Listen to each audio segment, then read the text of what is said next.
sangat menyedihkan, memprihatinkan, dan membuat kita merasa geram. Bagaimana mungkin seorang anak yang usianya 19 tahun bisa tersenyum di depan kamera setelah membunuh ibunya sendiri dengan tusukan pisau di wajah dan leher ibunda yang melahirkannya. Inilah generasi ketika orang hanya diajarkan kecerdasan intelektual semata, tanpa kecerdasan emosional, tanpa kecerdasan spiritualitas. Kecerdasan emosional adalah kemampuan untuk merasa, what do I feel? Orang menyebutnya EQ atau emotional quotient. Dan itu tidak pernah diajarkan di bangku sekolah, apakah SD, SMP, SMA, atau bahkan sampai universitas. Apalagi kecerdasan spiritualitas.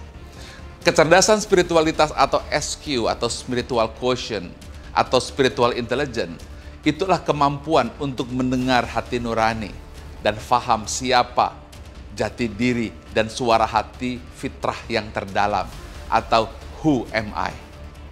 Kita terbiasa mengabaikan emosi, terbiasa mengabaikan hati nurani, sambil berkata bahwa emosi dan hati tidak berpikir, tapi ini yang berpikir. Dan inilah yang terjadi. Seorang anak membunuh ibunya 151 kali tusukan dan tersenyum di depan kamera. Mudah-mudahan ini pelajaran untuk kita semuanya.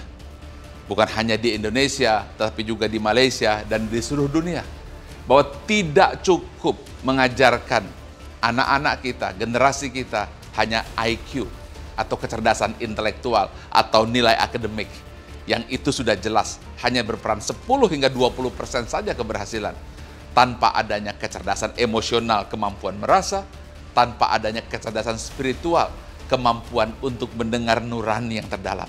Mudah-mudahan ini menjadi pelajaran besar agar kita mengajari anak-anak kita IQ, tapi EQ dan SQ sebagai kecerdasan paripurna yang harus dikombinasikan. Ingat, mengajarkan orang tanpa hati nurani tidak mengajar sama sekali.